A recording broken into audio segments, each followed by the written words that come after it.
In the shadowy underbrush of Southeast Asia's tropical forests, a silent predator glides through the night, its sleek form a masterpiece of evolutionary design. This is the Malayan krait, scientifically known as Bungarus candidus, a venomous serpent that commands respect and caution in the regions it inhabits. Often called the blue krait due to its striking coloration in some populations, this elapid snake is a member of the same family as cobras and sea snakes, renowned for its potent neurotoxic venom. But before we delve into the dangers it poses, let's explore the fascinating biology that makes this creature an integral part of its ecosystem. As we journey through the world of the Malayan krait, we'll uncover its physical characteristics, its wide-ranging habitat, and the behaviors that allow it to thrive in a world filled with both prey and peril. Picture a slender, elongated body that stretches from about 3.5 feet to just over 5 feet in length, with a tail measuring around 6 inches. The Malayan krait's scales are smooth and glossy, arranged in 15 rows along its back, where the central row features enlarged vertebral scales that give it a distinctive ridged appearance. Its most iconic feature is the pattern of alternating bands that encircle its body, typically 27 to 34 dark rings in shades of black, deep blue, or brownish black, separated by narrower bands of pale yellow or white. These rings start right behind the head, creating a bold, contrasting design that serves as a warning to potential threats. The head itself is small and slightly distinct from the neck, with large, dark eyes adapted for nocturnal vision. The underside is a uniform creamy white, providing camouflage when the snake rests belly up in leaf litter. In certain populations, particularly those in western and central Java, variations occur where the body is entirely black without bands, a testament to the species' genetic diversity shaped by isolation and environmental pressures. This striking appearance isn't just for show, it's a product of millions of years of adaptation. The Malayan krait's scales are keeled lightly in some areas, aiding in traction as it moves across varied terrains. Its fangs, short and fixed at the front of the upper jaw, are perfectly suited for delivering venom with precision. Unlike vipers with their folding fangs, the kraits are always ready, a fixed weapon in its arsenal. Scientists classify it within the genus Bungarus, which includes other kraits known for similar banded patterns. But the Malayan krait stands out for its adaptability across a broad geographic range. Researchers have noted that juveniles often display brighter colors, which fade slightly with age, possibly as a strategy to deter predators during vulnerable early life stages. Moving beyond its form, the Malayan krait's distribution paints a picture of a resilient species that has conquered diverse landscapes. Native to Southeast Asia, it spans from the Indo-Chinese peninsula southward to the islands of Java and Bali in Indonesia.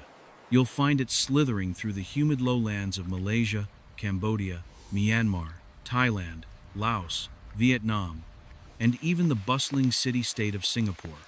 This wide range reflects its ability to adapt to human-altered environments, from pristine evergreen forests to agricultural plantations and sandy coastal areas. It prefers elevations from sea level up to about 4,000 feet, thriving in tropical climates where humidity and rainfall support a rich biodiversity. In these habitats, the krait seeks out moist, sheltered spots under logs, in burrows, or amid dense vegetation near water sources like streams and rice paddies. Such proximity to water isn't coincidental. It provides ideal conditions for hunting and hiding, while also bringing the snake into frequent contact with human settlements. Imagine the dense canopy of a Thai rainforest, where the air hangs heavy with moisture and the ground is a carpet of fallen leaves. Here, the Malayan krait emerges as a key player in the ecological web, controlling populations of smaller vertebrates that could otherwise overrun the area. Its presence near villages and farms actually benefits humans indirectly by preying on rodents that damage crops. However, this overlap increases the risk of encounters, making education about this snake crucial for coexistence. Ecologists studying the species have mapped its distribution using field surveys and genetic analysis, revealing how barriers like rivers and mountains have led to subtle subspecies variations. For instance, populations in mainland Southeast Asia show slight differences in bandwidth compared to those on Indonesian islands, highlighting the role of geographic isolation in speciation. As day fades into night, the Malayan krait awakens from its diurnal slumber, transforming from a seemingly docile creature into an active hunter. This nocturnal lifestyle is a defining trait, allowing it to avoid the heat of the day and capitalize on the cover of darkness. During daylight hours, it often remains coiled in a hidden retreat, so still that unsuspecting people might even handle it without provoking a bite. A deceptive calmness that belies its potential aggression. Come nightfall, however, it becomes more alert and mobile, though its movements are deliberate and unhurried, conserving energy for strikes. Studies from wildlife biologists indicate that these snakes are territorial to a degree, often returning to the same shelter sites after foraging excursions. One remarkable observation from radio tracking research shows individuals staying in a single location for up to 94 days, only venturing out periodically before looping back after about 15 days. This fidelity to familiar spots suggests a strong spatial memory, perhaps guided by chemical cues from its forked tongue, which flicks out to sample the air and ground for scents. The krait's activity peaks during the rainy season, when prey is abundant and the wet ground facilitates silent gliding. In drier periods, it reduces movement to minimize water loss, a behavioral adaptation honed by natural selection. Solitary by nature, Malayan kraits rarely interact except during mating, preferring to navigate their world alone. Their slow, methodical locomotion, often described as a straight-line crawl, rather than the sinuous undulations of other snakes, helps them approach prey undetected. When threatened, they may coil defensively, but they're not inherently aggressive toward humans. Most bites occur when the snake is stepped on or disturbed while sleeping, especially at night when people are barefoot in rural homes. The ecological role of the Malayan krait cannot be overstated.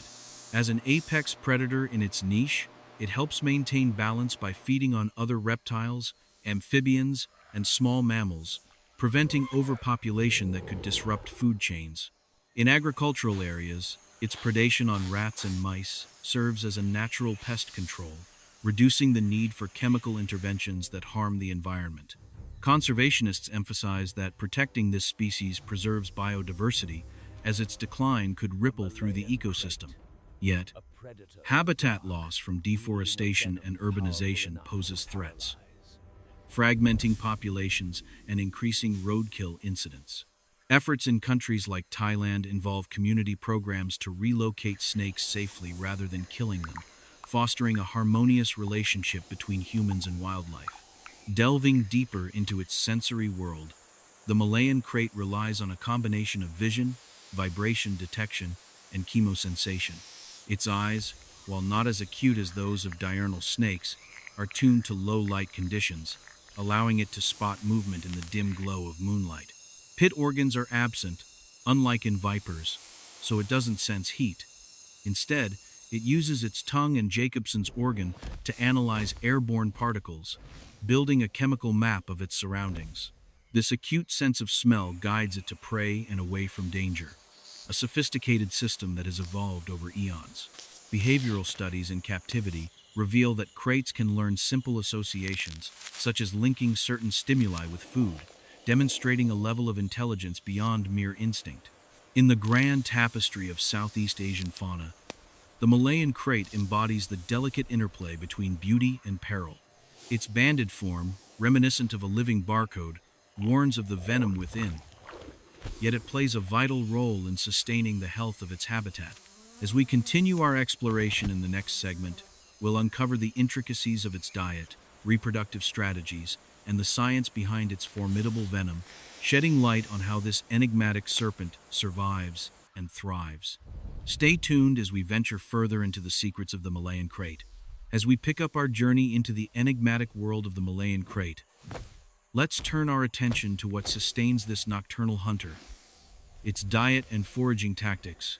Like many members of the elapid family, the Malayan krait is a carnivore with a specialized palate, preying primarily on other snakes, lizards, small mammals, and occasionally amphibians.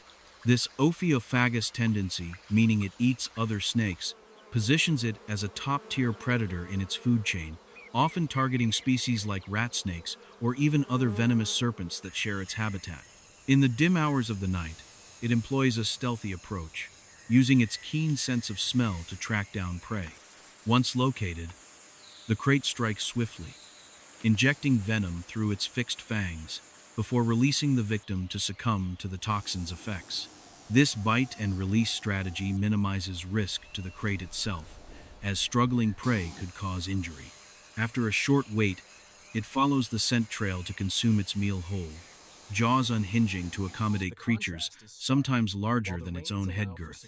Field observations from herpetologists reveal that rodents form a significant portion of its diet in human-modified landscapes, where mice and rats proliferate around farms and villages.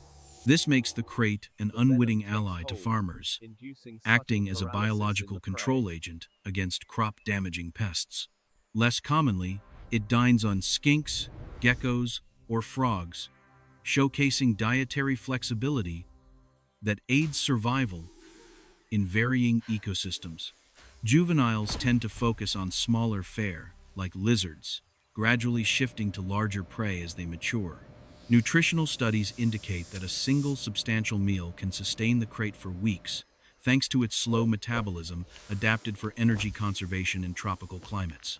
This infrequent feeding schedule aligns with its low-activity daytime routine, allowing it to remain hidden and safe from diurnal predators like birds of prey or mongooses, which occasionally target kraits despite their venom. Transitioning from sustenance to the perpetuation of its kind, the reproductive biology of the Malayan krait offers insights into its life cycle. As an oviparous species, it lays eggs rather than giving birth to live young, a trait shared with many elapids. Mating typically occurs during the wet season, when environmental conditions favor offspring survival.